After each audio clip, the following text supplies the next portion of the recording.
Hey, what's up guys? We're back again with an off-meta giant graveyard deck that has been popping off in the top 200. At over 7,300 trophies, this deck has been taking towers and destroying dreams. There's a ton of bridge spam in the meta right now, especially with Royal Hogs and decks without Fireball. Because of Fireball's nerf, people are way less likely to play it. And if your opponent runs headfirst into Barbarians with no immediate answer, you're going to eat up their entire push. Even if they do have Fireball or Poison, they're going to have to pick between the Hunter, the Barbarians, and the Graveyard. While having the absolutely no skill and unfair damage of Giant Graveyard, and Hunter and Barbarians to delete all of your opponent's units. If you don't like Hunter, you can always use Electro Wizard, Archer Queen, or Musketeer. So let's go jump straight to some games and assert dominance. Don't forget to subscribe to the channel so you never miss out on any of the daily videos. And a whole lot of love to everyone that's using creator code SirTag to support the channel. Let's get it. So this guy's a part of the Moolah gang. If you're actually rich, you're going to be spending your elixir lavishly at the start.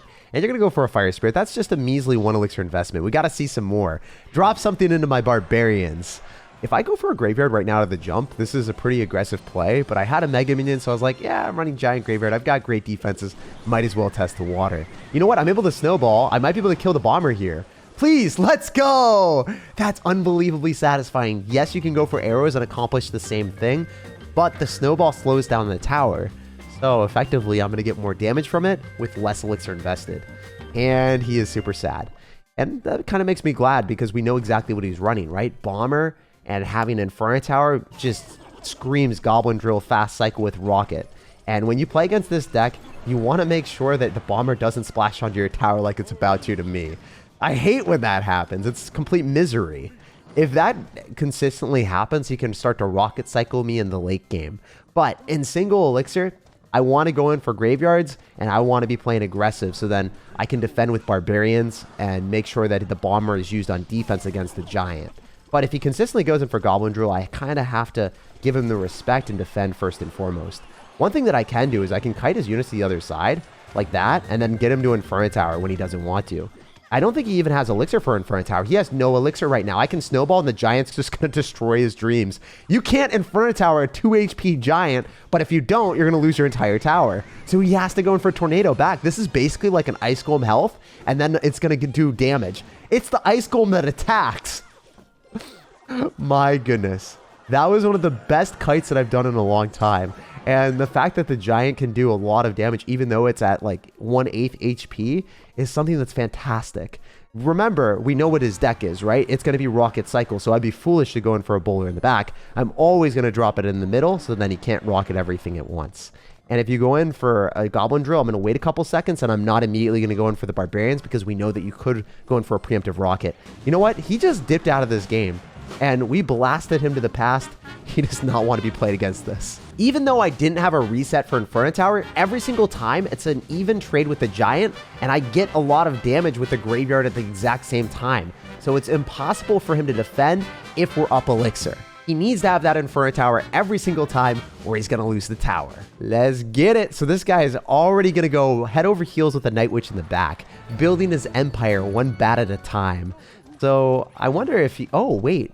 Are you going to run Giant Graveyard as well, or are you running Giant Miner?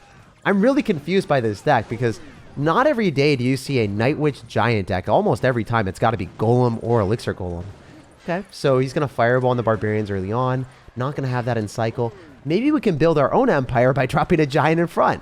This seems like a pretty happy kingdom for me. We've got 3 of a kind. Oh, no. Well, I guess the Bowler is going to be a problem for us. But we splash onto his tower. I'll take that trade. If I went in for a Snowball, I would probably need the Snowball to counter the Inferno Dragon anyway. So we'll see how this works out. I'm going to wait for the Inferno Dragon to get closer to our side of the map. Then I'm going to go for Mega Minion. If I don't go Bowler here... Oh, I need to go Bowler. I need to bounce back those Barbarians like yesterday. Get those out of sight, out of mind, please. Never go towards my tower. But with the help of the Mega Minion, finishing off the Inferno Dragon, the Bowler, and all the Elite Barbarians, I think that our deck might be the ultimate mid-ladder counter. Imagine playing against a deck that you don't understand and then Elite Barbarians are spammed at you at the river, just like this guy did to me.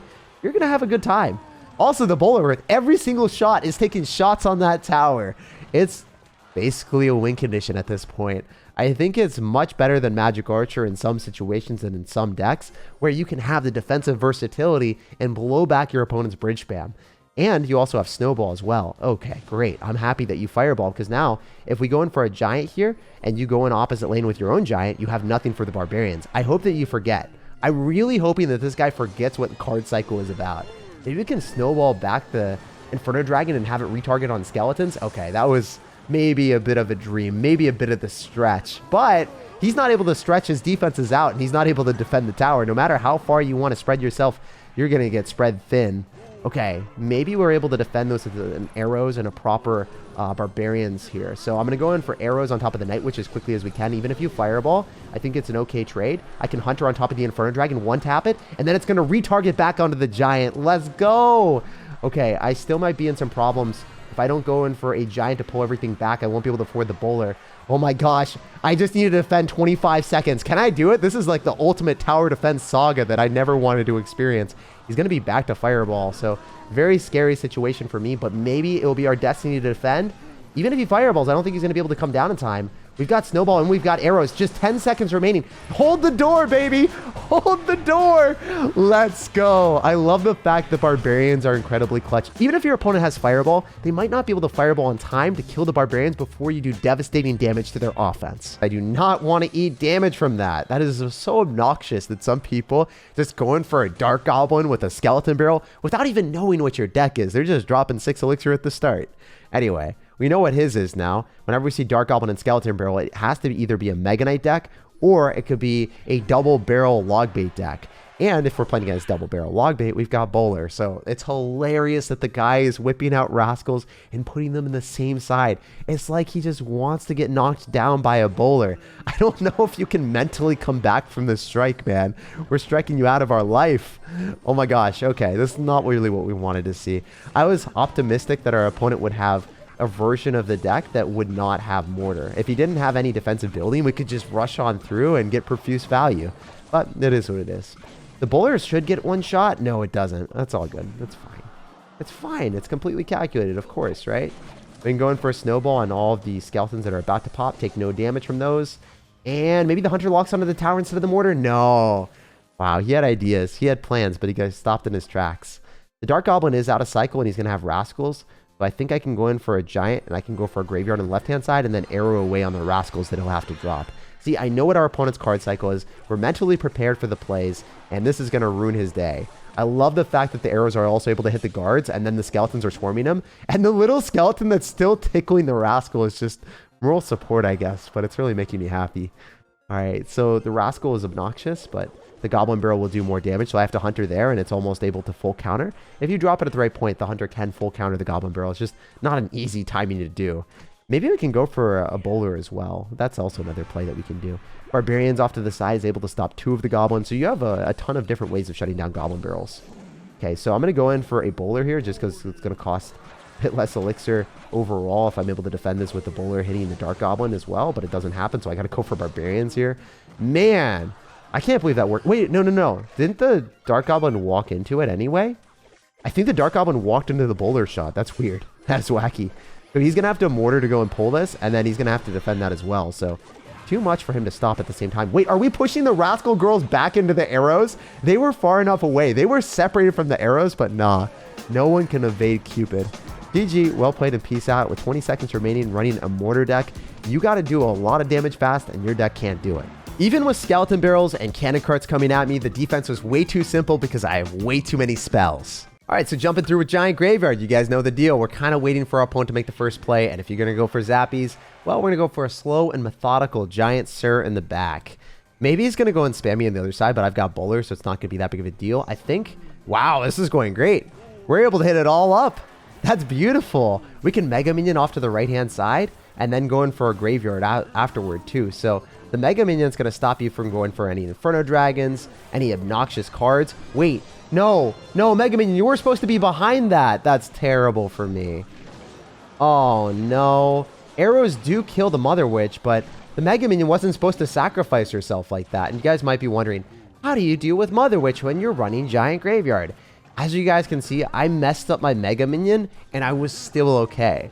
That's the best thing about this deck is, even if you're playing against the best deck in Clash Royale, and you have an inconvenient card cycle, because the graveyard skeletons will get some damage on the Mother Witch, you will almost guarantee to finish it off with the arrows every single time. So just don't feel too bad about yourself. You don't have to go for a snowball plus arrows. Just go for regular arrows, get one skeleton hit, and then you'll be fine. All right, so this guy is in a pretty good spot because he still can activate King Tower with the Fisher Boy. So I'm going to try to snowball this and then maybe knock it off to the side so then we don't... Yeah, great.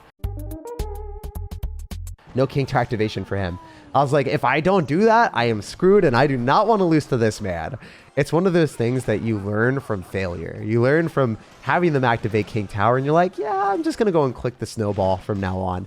And you can do that no matter where they drop the Fisherman. You can just like push it off to the side so then they don't get the activation. You just need to be mentally prepared to do that, and then you'll have a much better mindset.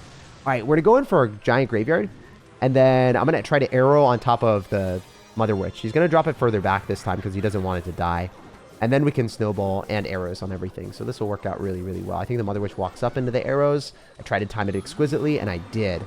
Nice stuff. The other thing is, I don't know if I even need to go in for a snowball because does the bowler kill all of his stuff? And then I can go in for barbarians on the other side. And you might think, well, he can go for mirror Royal Hogs. He can go in for Royal Hogs plus the Mother Witch pigs. We've got barbarians, so it's really not that big of a deal. Like every single time that I look at this deck and I feel like I would get overwhelmed where most giant graveyard decks would, I'm fine because I've got Bowler and I've got Barbarians. They're going to save my butt every single time. He cycled Mother Witch, so I can probably say with certainty he's going to go in for some spam in the left-hand side, and I'm not going to let that happen. I can arrows here, and I think that the Giant doesn't get the last hit, but I can Graveyard with a Mega Minion, and I should win the game, so that's going to be all she wrote. There's no way he's going to be able to stop that. The Mega Minion's going to be able to secure a little bit of value, enough for us to get one more skeleton hit, and then I guess if not, then I can go in for arrows, but why would that skeleton not give me that hit until then? Just trying to troll me, trying to give our opponent the most painful death too. Our opponent was waiting there, thinking he had a semblance of a chance before I got back to arrows, but the skeleton put him out of his misery. All right, so jumping to the action here, we're going to go in for a Hunter. Completely shut down the Hog Rider. Only one hit on our tower, which isn't too bad for a 4-for-4 counter. Because the Hunter is going to give us some type of counter push. Maybe our opponent's going to overspend on this. We will get an Elixir advantage. Hey, we get a log out of him. That's really cool because if we're able to go in for a Graveyard and then he doesn't have a small spell to remove all the skeletons, this could be extremely problematic for our opponent. Okay, so he's going to end up having Earthquake. He timed it extremely well. The Musketeer isn't able to finish off the skeletons in time, and we somehow still got 700 damage. He dropped Cannon, Skeletons, Musketeer, and Earthquake, dropping his entire Elixir bank, and it still wasn't enough. And the best part about this deck is if your opponent ends up having Earthquake, which is really, really good against the Graveyard, they don't have anything for the Barbarians. So you can go for Bowler Barbarians, completely cripple the Hog Rider, and then just decide to counter push with whatever you get on the defense. Whether it's a Hunter plus a Snowball and then going in for like a Giant in front of the Hunter, that works really well. If you've got Barbarians on the loose, this man can't stop it because he was down so much Elixir. And then he goes in for a Cannon because he has to use that to stop the Bowler. You can't just go for a Musketeer there. It was going to die to Barbarians and it would definitely die to the Bowler. So it worked out extremely well for me. If he plays this well, he should go in for a Hog Rider so then I can't Giant Graveyard. But I think he's in a bad spot. And I'm still going to unload on the right-hand side because he doesn't have a cannon. So I want to make sure that the Mega Minion is able to kill the Giant Skeleton or at least provide us some semblance of value and not just go head first into a Musketeer and do nothing. So Skeletons are swarming. Let's go. Arrows are able to finish that off, but I think it is a lot better for me to go in for a Bowler since the Bowler is going to go and conveniently kite the big Giant Skeleton boy to the other side. I am going to have to go in for a Hunter here just to be able to one-tap. Oh, never mind. I think the Bowler's got it. Bowler's chilling. He's got me on deck. He don't care anymore. He's like, yeah, Jake, you're going to take a lot of damage, but I'll finally clean up the Hog Rider. I'm up a lot of Elixir after that, but, you know, I guess the bad thing is that he's got Giant Skeleton and Cannon in his deck with Earthquake, so it's not necessarily the easiest situation to break through. Played this super well as well. But with the Mega Minion here, I can now go in for a Graveyard and arrows on top of the Musketeer and then Snowball on it too. The arrows are going to be able to clean up the Cannon, and then I can go for a Snowball on the Musketeer, and I think that the Skeletons are going to be able to kill the Muskie as well, so then we can start to swarm the tower instead. Let's go! That's how much damage you can get with one giant Graveyard push. Even if it looks bleak for a second, you'll probably bounce back as long as you have Barbarians on defense to shut down the Hog Rider. At most, it's going to get one hit on your tower, and with 19 seconds remaining, this guy's going to have to find his way through a Bowler, Hunter, and Barbarians when he's got Earthquake Hog Rider. That's not possible. And you love to see it, baby. No damage zone. GG, well played, and peace out. Good luck in the rest of your ladder. I feel like I had a really good matchup there. Like, subscribe for more daily content, and have an amazing rest of your day.